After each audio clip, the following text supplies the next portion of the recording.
So hello and welcome guys, स्वागत है आपका part 3 technical communication chapter number 1। ठीक, तो हमने पास्ट में बहुत सारे टॉपिक्स पढ़ लिए हैं। तो आज का जो हमारा टॉपिक है वो है कंप्रेहेंशन। पास्ट में आपने अपवर्ड डाउनवर्ड ये सारी चीज़ें देख ली, तो आपको एक अच्छी समझ आ गई होगी कि भाई होता क्या है इन सब चीज़ों में। तो आज थोड़ा सा उसी समझ को आगे लेके जाएंगे। ठीक है, तो जितने लोग भी नए हो यार, आपसे हाथ जोड़ के रिक्वेस्ट है, प्लीज़ इस चैनल को सब्सक्राइब कर दो, क्योंकि मैं गारंटी लेता हूँ ये चैप्टर पढ़ने के बाद आप 20 में से 20 पूरे मार्क्स ले आओगे। तो रिवार्ड के तौर पे आप एक सब्सक्राइब और लाइक का बटन प्रेस कर सकते हो और अपने दोस्त के साथ शेयर कर सकते हो जिसको आप सबसे करीब समझते हो। सबके साथ नहीं करोगे तो भी चलेगा। चलिए, सो आज का टॉपिक है हमारा कंप्रेहेंशन। तो कंप्रेहेंशन क्या होता है? कंप्रेहेंशन मतलब समझ, अंडरस्टैंडिंग। जानते हो अंडरस्टैंडिंग? ज़रा से भी अंडरस्टैंडिंग नहीं है तुम में, कल है तुम्हारा एग्जाम और आज तुम पढ़ने आ रहे हो, तो दिस इज कॉल्ड कंप्रेहेंशन। है ना? कंप्रेहेंशन देखो दो टाइप का हो गया। एक होता है ना कि आप कुछ पढ़ रहे हो और समझ रहे हो, ओके ओके ओके, कोई बोल रहा है समझ रहे हो। तो समझ तो एक चीज़ हो गई, मगर जो मीडियम्स हैं वो जो आपके दिमाग तक पहुंचा रहे हैं वो अलग अलग हो सकते हैं। ठीक है, जैसे कंप्रेहेंशन की डेफिनेशन देख लो, it is the understanding and interpretation of what is read. तो ये क्या है? सिंपली ये अंडरस्टैंडिंग है एंड इंटरप्रिटेशन और इंटरप्रेट करना ऑफ व्हाट इज रेड। आप अगर कोई नॉवल पढ़ते हो, ठीक है, आप अगर कोई बुक पढ़ते हो, आप अगर कोई एसे पढ़ते हो, आप अगर कोई न्यूज़ पढ़ते हो, तो वहाँ क्या होता है? आप पढ़ रहे हो समझ रहे हो, पढ़ रहे हो समझ रहे हो, है ना? तो जितनी अच्छी अंडरस्टैंडिंग है, जितनी अच्छी आपकी कंप्रेहेंशन है, उतना ज़्यादा आप गेट इट कर पाओगे। है ना? जैसे कुछ लोग होते हैं, उनकी रीडिंग स्पीड, उनकी समझने की स्पीड बहुत कम होती है। मतलब आप उनको दोगे 10 पेज पढ़ने के लिए, वो एटलीस्ट 1 घंटा देंगे। वहीं पे आप हो, अच्छा इट इज़ अंडरस्टैंडिंग, ठीक है ठीक है, how comprehension read a variety of materials, ठीक है ठीक है ठीक है ठीक है ठीक है ठीक है ठीक है, ऐसे पढ़ के ख़त्म कर देता हूँ। है, तो आपकी कंप्रेहेंशन स्किल्स बहुत अच्छी हैं, नहीं अच्छी हैं तो इम्प्रूव करते हैं। How comprehension skills can be improve. तो क्या तरीके हैं, क्या मेथड्स हैं जिनसे हम अपनी कंप्रेहेंशन स्किल्स को इम्प्रूव कर सकते हैं? पहला, read a variety of materials. Variety of material से मतलब क्या? मतलब भाई जो मिल जाए वही पढ़ लो। एक्सक्यूज़ मी, सारी चीज़ें नहीं, ठीक है। वो जो उपन्यास आते हैं, कौन सी लीला कौन सी प्रेम कहानी, वो सब नहीं पढ़ने की ज़रूरत, ठीक है। अच्छा पढ़ो।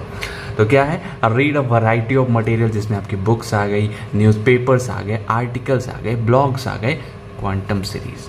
तो यार एक चीज़ तो क्लियर है, क्वांटम सीरीज पढ़ने पे आपको समझ आए ना आए, आपके नंबर ज़रूर आएंगे, ठीक है। तो चलिए आगे देखिए, रीड लॉन्ग पोर्शन।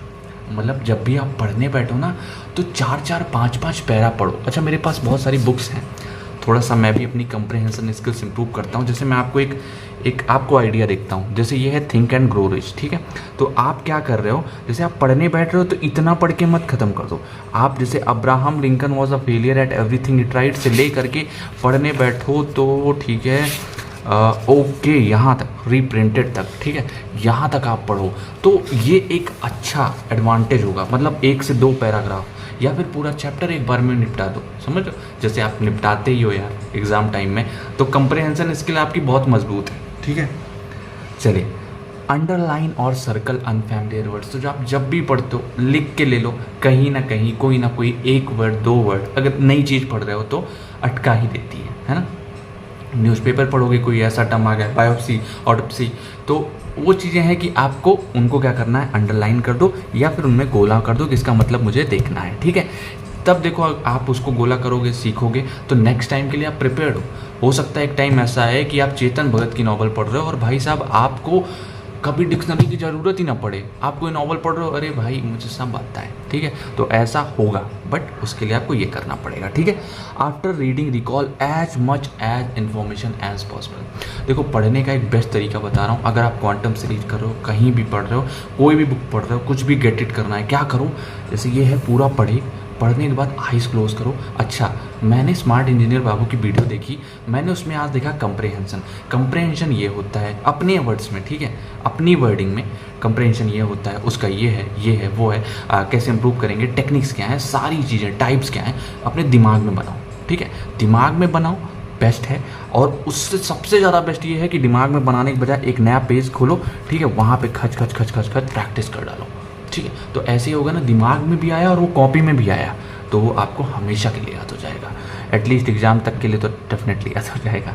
ठीक है, चलिए ये हो गया answer the questions about the material. फिर आप क्वेश्चन पूछो, अच्छा कैसा क्वेश्चन आ सकता है, कंप्रहेंशन की बताओ, कंप्रहेंशन क्या होता है, 2 नंबर में पूछा जा सकता है, हाँ यार पूछा जा सकता है। कैसे इंप्रूव किया जाए, पूछा जा सकता है, हाँ यार पूछा जा सकता है 2 नंबर में, या फिर दोनों मिला के 5 नंबर में आ सकता है, या तीनों मिला करके 10 नंबर में आ सकता है। तो ऐसे क्वेश्चन पूछो कि कंप्रहेंशन क्या होता है, उसमें क्या क्या पार्ट हैं, तो ये सारी चीज़ें आपकी आ जाती हैं कंप्रहेंशन स्किल्स में। ठीक है, techniques for a good comprehension, तो ये देखते हैं हम लोग क्या क्या टेक्निक्स होती हैं एक गुड कम्युनिकेशन के लिए, है ना। पहला क्या है, स्किमिंग एंड स्कैनिंग। तो स्किमिंग, जब भी आप पढ़ने बैठोगे तो पूरा पैराग्राफ नहीं इंपॉर्टेंट होता है, दिस इज फिक्स। पूरा पैराग्राफ आपका कभी भी इंपॉर्टेंट नहीं होता है, उसमें से कुछ वर्ड्स, कुछ वर्डिंग्स होती हैं जो एक्चुअल में एक इम्पॉर्टेंट इन्फॉर्मेशन कैरी करती हैं, बाकी सब बेकार होता है। इज़ एम आर जैसे आई गो टू कॉलेज, ठीक है, इसमें आई गो कॉलेज बोल दोगे, है ना, तो एक go college, I go college, तो टू एक हिसाब से रिमूव हो गया, although it is wrong as per grammar, ठीक है, बट ऐसे देखोगे कि समझने के लिए समझ आनी चाहिए ना, और क्या चाहिए हमें समझना है, तो उसके लिए आप कुछ चीज़ें स्किम कर सकते हो। Quickly reading a text to get general idea, मतलब आप फटाफट, अच्छा टेक्निक्स, अब ये फॉर अ गुड कंप्रहेंशन, इसमें क्या है, आपने कंप्रहेंशन ऊपर पढ़ा है, टेक्निक्स, तो टेक्निक से आप समझिए कि उसी की बात होगी, इतना लिखने की क्या ज़रूरत है ना।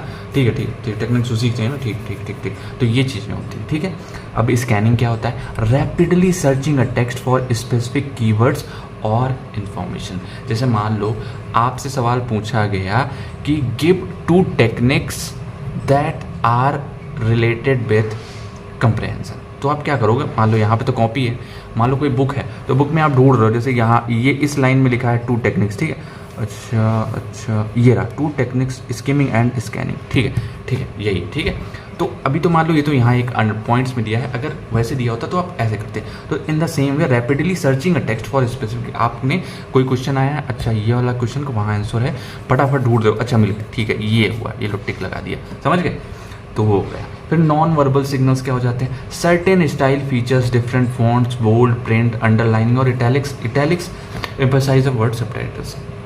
तो नॉन वर्बल सिग्नल्स हो गए, स्टाइल फीचर्स, डिफरेंट फॉन्ट्स हो गए, जो आप जैसे हेडिंग के लिए ज़्यादा मोटा फॉन्ट यूज़ करते हो, बोल्ड प्रिंट हो गया, है ना, फिर आपका अंडरलाइनिंग और इटैलिक्स में वर्ड्स देखें, पर जैसे स्टेट रहेंगे वो थोड़ा टिल्टेड हो जाते हैं इटैलिक्स में, ठीक है, तो इटैलिक्स का हम लोग यूज़ करते हैं एम्फसाइज अ वर्ड और सबटाइटल्स। जैसे मैं आपको दिखाता हूँ, इसी बुक में दिखा देता हूँ, अभी 1 मिनट आप मुझे दीजिए, देखिए अब आप यहाँ ध्यान से देखो, पूरा अच्छा टेक्स्ट है, ठीक है, यहाँ पे थॉट पे कैसा कर दिए, टेक्स्ट इटैलिक्स कर दिए, मतलब एम्फसाइज करना चाहते हैं कि थॉट क्या है, ठीक है। फिर आप देखो यहाँ पूरा इटैलिक्स कर दिया, मतलब इस पर ज़्यादा ध्यान दो, इनके कहने का मतलब है, ठीक है।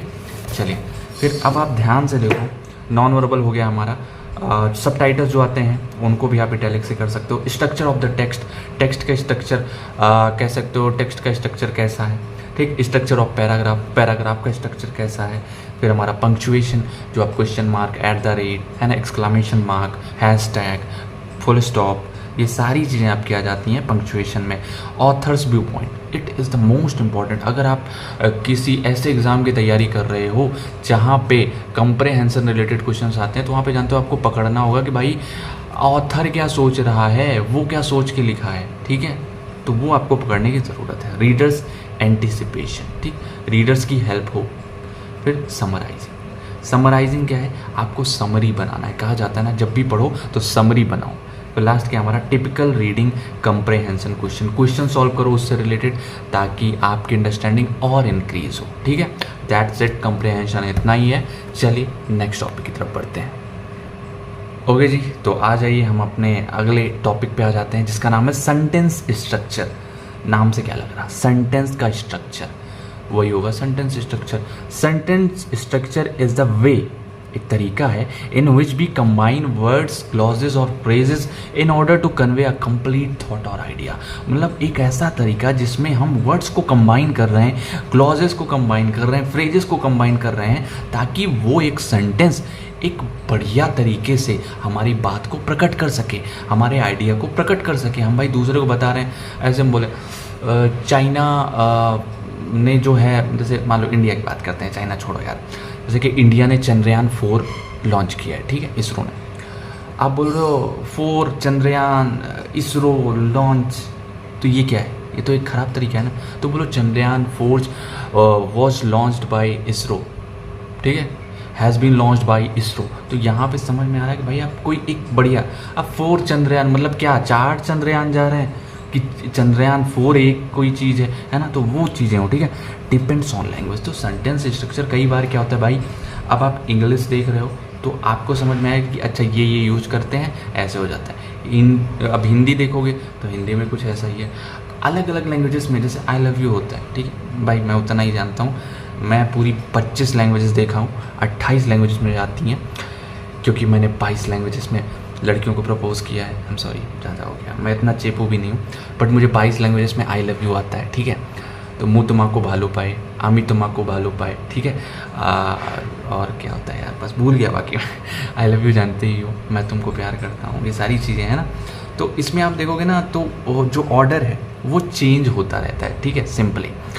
तो बस चलिए, डिपेंड्स ऑन लैंग्वेज। तो लैंग्वेज में हो सकता है कि किसी चीज़ में क्या हो, हर एक वर्ड का मीनिंग अलग होता है, ठीक है। अब जैसे तमिल में कहते हैं कि माँ माने बेटा, मगर हिंदी में माँ माने माँ होती है ना। माँ माने वहाँ बेटा होता है, पर यहाँ माँ माने माँ होती है। इस तरह माँ माने आई थिंक किसी और स्टेट में दादी होता है, उड़ीसा में दादी होता है, माँ माने दादी, मगर हमारे लिए माँ माने माँ है ना, मम्मी, ठीक है। चलिए, in English okay, example in English basic sentence क्या होता है, सब्जेक्ट और वर्ब। 2 चीज़ें होती हैं हमारे इंग्लिश में, पहला सब्जेक्ट और दूसरा verb. Is the person thing और idea the sentence is about. तो सब्जेक्ट क्या होता है, एक इंसान हो सकता है, कोई सामान हो सकता है, या कोई आइडिया हो सकती है जिसके बारे में बात की जा रही है ना। वर्ब क्या है, इज़ द एक्शन और state of being that subject perform. तो जो वो इंसान है, जो वो सामान है, जो वो आइडिया है, क्या कर रहा है, वो उस चीज़ की बात होती है हमारी वर्ब में, ठीक है। जैसे सी प्लेज, सी क्या है, सब्जेक्ट, और प्लेज क्या है, वर्ब। अब देखो, सी सब्जेक्ट है हमारा, जो इंसान हो गया, प्लेज मतलब वर्ब, काम है ना। अब ये तो एकदम बेसिक सा सेंटेंस। अगर एक कॉम्प्लेक्स सेंटेंस जैसे कि ये मैंने लिख दिया है, ठीक है, अगर इनकी बात करूँ, जैसे इसी में बता दे रहा हूँ आपको, सी प्लेज, भाई वो खेल रही है, खेलती है, ठीक है। अभी यहीं पे हो जाएगा, सी प्लेज विथ माई हार्ट, कितना बुरा लगता है ना। वो खेल रही है तुम्हारे दिल के साथ और तुम खेलने दे रहे हो उसे। तो दिस इज़ द थिंग, वो खेल रहा है तुम्हारे दिल के साथ और तुम खेलने दे रही हो, खेलो खेलो, हमारा दिल तो वॉलीबॉल है ना। चलिए फिर आगे बढ़ते हैं, डिफरेंट पैटर्न ऑफ सेंटेंसेस, इनको समझ लो, वही आपका उसी का कॉम्प्लेक्स चीज़ें कितने टाइप के होते हैं उन्हीं की हम बात करेंगे। पहला क्या है, सिंपल सेंटेंसेस। नाम से क्या लग रहा है, बहुत ही सिंपल होगा, मतलब सिंगल क्लॉज, 1 सब्जेक्ट और 1 वर्ब, जो कि आपने ऊपर देखा। तो यहाँ क्या है, Alia went to school, Alia school गई। अरे रणवीर वाली Alia, Ranveer was the dog. अब भाई रणवीर कुत्ता धोएगा, आलिया स्कूल जाएगी, जाहिर सी बात है, ठीक है। कंपाउंड सेंटेंसेस क्या है, 2 independent clauses, 2 independent clauses joined by coordinating conjunction. Example देखो, 2 इंडिपेंडेंट क्लॉजेस समझ लो क्या है, 1 subject plus 1 verb plus 1 subject plus 1 verb. But ये जो प्लस है, प्लस की जगह पे कोई आपका कोऑर्डिनेटिंग कंजंक्शन आ जाएगा, ठीक है, समझ गए। जैसे Alia went to school but her husband washed the car. अभी कार धुल रहा है, ठीक है, कुत्ता नहीं धुल रहा है, क्योंकि अगले दिन आलिया दूसरी कार से जाएगी स्कूल, तो ये वाली कार साफ होगी तभी तो आलिया जाएगी ना। चलिए, तो ये जो बट है हमारा क्या आ गया, कोऑर्डिनेटिंग कंजंक्शन है, और बाकी हमारा यहाँ पे हमारा सब्जेक्ट है वर्ब है, सब्जेक्ट है वर्ब है, यहाँ पे क्या है, कोऑर्डिनेटिंग कंजंक्शन। तो आप इसको लिख सकते हो। कॉम्प्लेक्स सेंटेंस, भाई कॉम्प्लेक्स क्या लग रहा है, बहुत बहुत बहुत कठिन वाला सेंटेंस, उससे भी कठिन है, ठीक है, बट रुको भी। Combining a dependent clause and independent clause, यहाँ पे हम लोग एक क्लॉज को कंबाइन कर रहे हैं एक डिपेंडेंट क्लॉज को, मतलब अगर वो नहीं रहा तो कुछ नहीं होगा, है ना। डिपेंडेंट और इंडिपेंडेंट, है ना, 2 चीज़ों को हम लोग कंबाइन कर रहे हैं। जैसे example, while Ranveer washed the car Alia went to school. अब यहाँ पे आप ऐसे समझ लो, अगर रणवीर गाड़ी नहीं धोएगा तो आलिया स्कूल नहीं जाएगी, है ना। अगर रणवीर ने गाड़ी धोया इसलिए आलिया स्कूल जा पाई। होता नहीं, कहते नहीं कि आज कमाएंगा तो कल खाएंगा मेरी जान, तो एकदम सही है, अगर आज नहीं कमाएंगा तो कल भीख मांगेगा मेरी जान, ठीक है।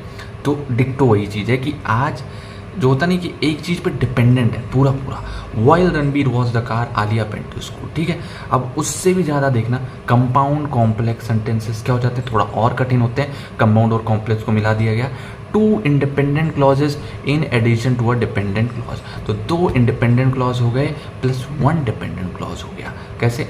Although engineers do not like studying, भाई आप कहाँ पढ़ना चाहते हो, है ना, आप तो प्रैक्टिकल स्टडीज़ करना चाहते हो, मेरा ये कहने का मतलब है। Engineers need to pass this exam, वैसे टेक्निकल कम्युनिकेशन में पढ़ने का मन नहीं कर रहा होगा, तो आप पढ़ना नहीं चाहते हो मगर आपको एग्ज़ाम पास करना है ना।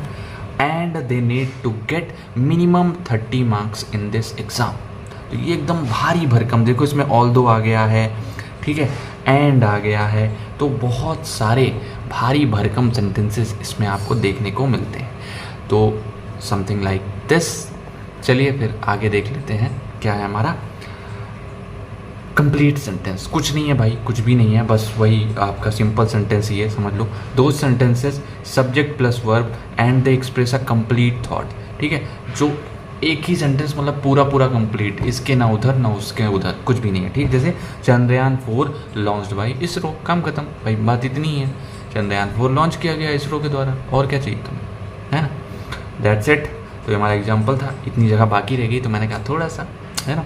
तो सब्सक्राइब करिए स्मार्ट इंजीनियर बाबू को, और नोट्स आपको SEV नोट्स पे मिल जाएंगी, टेलीग्राम का है, जहाँ वहाँ पे सर्च करो और नोट्स आपको मिल जाएगी। ओके जी, तो चलिए आ जाइए, चलते हैं हम लोग अपने अगले टॉपिक पे, जो कि क्या है हमारा वेरियस टाइप्स ऑफ सेंटेंसेस। तो आपने पैटर्न देख लिए, अभी हम लोग वेरियस टाइप्स देख लेते हैं क्या क्या होते हैं। पहला है डिक्लेरेटिव सेंटेंस, ये सब पढ़े हो यार, आप बचपन से पढ़ते आए हो, बस मैं आपको थोड़ा कंटेंट देने आया हूँ और कुछ नहीं, ठीक है। डिक्लेरेटिव सेंटेंस क्या है? डिक्लेयर करना, कोई भी चीज़ बताना, आदेश देना, है ना, कि बस डिक्लेयर, आज से मैं रात को बिग बॉस देखूंगा, बंद बंद, ठीक है। तो make statement and and with period. तो देखो डिक्लेरेटिव क्या है? मेक स्टेटमेंट, आपने कहा कि आज के बाद मैं स्मोकिंग नहीं करूँगा, बस आ गया ना। तो make statement and and with a period, आपने एक स्टेटमेंट दिया और बस लगा के यहाँ पे फुल स्टॉप कर दिया, खत्म। देखो पीरियड का मतलब याद रखना, ये फुल स्टॉप होता है, ठीक है, आपने इसको फुल स्टॉप पढ़ा होगा। पीरियड का मतलब यहाँ पे ये हो गया ना, ये इंटरवल है और नथिंग। चलिए एग्जाम्पल क्या है? टुमारो इज़ योर एग्ज़ाम, कल आपका एग्ज़ाम है भाई, बस। और क्या क्या चाहते हो? एक ड्यू डेट बदल दे, क्या चाहते हो? क्या चाहते हो बताओ? तो दैट्स इट, ठीक है। इंटेरोगेटिव सेंटेंसेस, इंटेरोगेटिव होता नहीं कि तुमको ले जाएंगे कस्टडी में, इंटेरोगेट करेंगे, तुमसे पूछताछ करेंगे। इंटेरोगेट और ask questions and with question mark, ठीक है। क्या करना है? आपको क्वेश्चन पूछना है, ए भाई तेरी बोतल में पानी है, ए भाई तेरी ज़िंदगी में कोई कहानी है, तो ऐसी चीज़ें, है ना। Example, why do exams happen, आप बोलो यार एग्जाम्स होते क्यों हैं, एग्जाम्स क्यों होते हैं, कितना पेपर वेस्ट होता है बताओ। उतना पेपर अगर कहीं सही जगह लगा लिया जाए तो कितना बढ़िया होगा बताओ, कितने पेड़ काटे जाते हैं।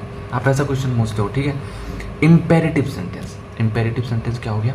किसी को एडवाइस देना, रिक्वेस्ट करना, इंस्ट्रक्शन देना, कमांड देना, ये सारे आ जाते हैं आपके इम्पेरेटिव सेंटेंस में। जैसे do not simply state a fact but rather tell someone to do something.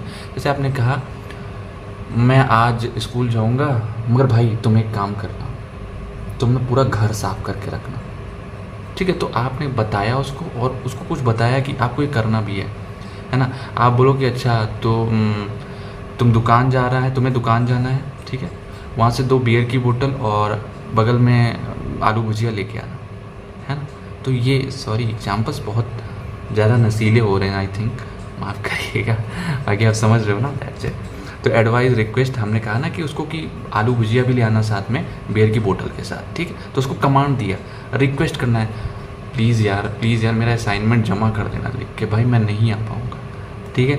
जैसे हमारा क्या हो गया? रिक्वेस्ट। इंस्ट्रक्शन, आप इंस्ट्रक्शन दे रहे हो कि जैसे आप एरोप्लेन में मान लेते हैं इंजीनियर हो, क्या है, बोल रहे हो कि देखो भाई कोई खिड़की नहीं खोलेगा, please do not open the Windows, वरना खिड़की के बाहर चले जाओगे, ऐसे खुलती ही नहीं, ठीक है। चलिए फिर आगे बढ़ते हैं। तो हमारा क्या है? कमांड। कमांड देना आप समझ ही रहे हो, आप जितने कोडिंग करते हैं तो जान रहे हो, कमांड देते हो कंप्यूटर को, वही सेम चीज़, ठीक है। एंड्स विथ फुल स्टॉप और एक्सक्लेमेशन मार्क, ठीक है, ये सही होता है। Example, please study daily to score good marks, भाई डेली पढ़ोगे अच्छे नंबर आएंगे, कॉपी भी लिख के आना, ये नहीं कि पढ़ रहे हो वहाँ जाके सो जाओ।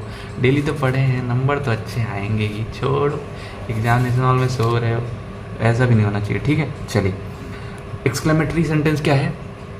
एक्सप्रेस स्ट्रॉन्ग इमोशंस और फीलिंग्स। तो ये स्ट्रॉन्ग इमोशन को एक्सप्रेस करता है या फिर स्ट्रॉन्ग फीलिंग्स को एक्सप्रेस करता है।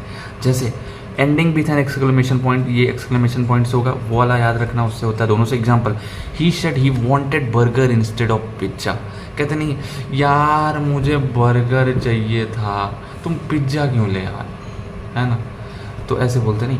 फिर जैसे कोई गाना गा रहा है, बे भाई क्या गाता है यार वो बंदा, क्या गाती है यार वो बंदी, है ना, ऐसे निकलते नहीं हमारे अंदर से। चलिए फिर अब आगे बढ़ते हैं और आगे देख लेते हैं क्या है रिक्विसाइट्स ऑफ गुड सेंटेंस कंस्ट्रक्शन। तो भाई ये मोस्ट इंपॉर्टेंट क्वेश्चन रहा है और इस पे आप ध्यान दीजिएगा थोड़ा सा, ठीक है।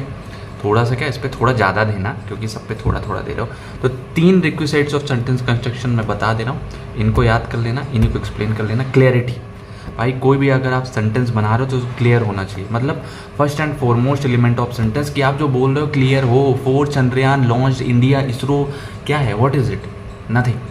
Chandrayaan 4 was launch by ISRO India, बात खत्म, ठीक है।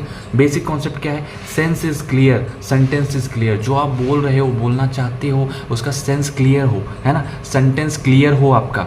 Involves using clear and concise language, proper grammar, logical structure.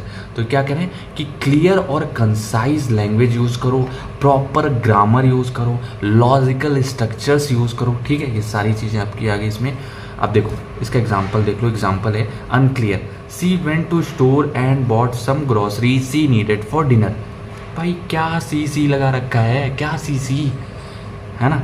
तो क्लियर क्या है, she went to store to buy groceries for dinner, खत्म खत्म खत्म। और क्या, consistency, maintaining a uniform and logical structure throughout a piece of writing. तो हमें क्या करना है, पूरे स्ट्रक्चर में, पूरे सेंटेंस में हमें क्या रखना है, कंसिस्टेंसी, मतलब यूनिफॉर्म हो, लॉजिकल स्ट्रक्चर हो। जैसे सिमिलर आइडियाज़ और elements presented in same way, अगर आपकी आइडियाज सिमिलर हैं तो उनको एक अच्छे तरीके से आप रिप्रेजेंट करो। फिर क्या है, enhances clarity and helps readers follow the flow of info easily. तो आप ऐसे होगा ना, जैसे आप पढ़ते जा रहे हो, अच्छा मेंटेनिंग यूनिफॉर्म, तो बात हो रही कंसिस्टेंसी की, ठीक है। अब यही मान लो मैंने ये वाला सेंटेंस बिल दिया, तो क्या होगा, involves avoiding unnecessary words and phrases, writing with economy ensures. अरे यार बात तो कंसिस्टेंसी की हो रही है, इकोनॉमी कहाँ आ गया है यहाँ पे, आप यही सोचोगे, है ना। तो enhances clarity and helps readers follow the flow of information easily. तो ये क्लैरिटी को इम्प्रूव करने में हेल्प करता है, ठीक है, एंड रीडर को हेल्प करता है कि वो उस फ्लो को अच्छे से फॉलो कर सके, ठीक है। इनकंसिस्टेंट देखो क्या है, she likes to swim, hiking and reading. मतलब यहाँ पे टू स्विम, वो तैरना चाहती, तो हाइकिंग और रीडिंग कौन करना चाहता है। अच्छा कंसिस्टेंट क्या हो गया, she like swimming, hiking and reading. अच्छा वो तीनों वही करना चाहती है, ओहो समझ गया, ठीक है। तो ये चीज़ें होती हैं कि आपका कंसिस्टेंसी हेल्प करता है। चलिए अब बात करते हैं इकोनॉमी की। तो using the fewest words possible to convey a clear and concise message. तो कहते नहीं जितने कम से कम शब्द में तुम गहरी से गहरी बातें कर जाओ। होता नहीं कि शायरी क्या होती है, एक शायरी में आप लाखों किलो टन दर्द गम बयां कर देते हो सिर्फ एक हल्के से सेंटेंस में। भाई होता नहीं, एक पेपर में आप इतना दर्द लिखते हो कि उस पेपर को कबूतर लेके भी उड़ नहीं पाता, इतना भारी हो जाता है। पेपर तो पेपर है, हमने उसमें दर्द लिख दिया कि वो इतना भारी हो गया। समझो, गहराई समझो यार, तुम मेरी फीलिंग समझो। मतलब मैं टूटा हुआ नहीं हूँ, ठीक है, मैं बहुत खुशहाल आदमी हूँ। और आपको भी मैं रिक्वेस्ट करूँगा, हंसते रहो, मुस्कुराते रहो, ज़िंदगी है, एक दिन ख़त्म हो जाएगी, तो एकदम चिल होके जियो, ठीक है, कोई गम नहीं, कोई दुख नहीं। Involves avoiding unnecessary words and phrases. तो अननेसेसरी वर्ड्स को इन्वॉल्व ना करो, है ना, जितना इजी हो सके उतना रखो, कम से कम यूज़ करो words. Writing with economy ensures that readers can grasp info quickly and easily without being बर्डन्ड।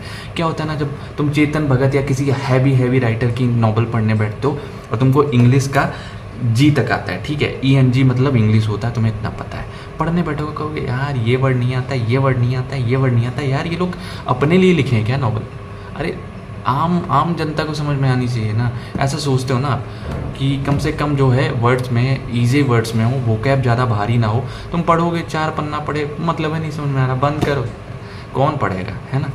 Inefficient देख लो कैसे होगा। It is my personal opinion that the new restaurant that open last week serves really delicious food. तुमको क्या लग रहा है इतने बड़े सेंटेंस में क्या इन्फॉर्मेशन दे रहे हैं। यहाँ इकोनॉमिकल देखो, the new restaurant serves delicious food, बात खत्म भाई। जो नया वाला रेस्टोरेंट खुला है वो बढ़िया खाना देता है। अब ये बता रहे हैं, ये मेरा पर्सनल ओपिनियन है कि जो नया वाला रेस्टोरेंट खुला है, जो कि लास्ट वीक खुला था, यार बहुत बढ़िया खाना बना देता है। अब इतना खींचने, अरे भाई पुराना जो नया वाला रेस्टोरेंट खुला है बहुत बढ़िया खाना देता है, बात खत्म। अब इतना लंबा खींचने की क्या ज़रूरत है, ठीक है। तो दैट्स इट। तो हमने सेंटेंसेस को भी कवर अप कर लिया है। नेक्स्ट वीडियो में हम बचे कुछ टॉपिक्स देखेंगे। तब तक के लिए चैनल को सब्सक्राइब करना, वीडियो को लाइक करना और अपने फ्रेंड्स के साथ शेयर कर देना। मिलते हैं आपसे नेक्स्ट वीडियो में। Bye bye, take care and love you. Channel को सब्सक्राइब करना मत भूलना, प्लीज़ प्लीज़ प्लीज़।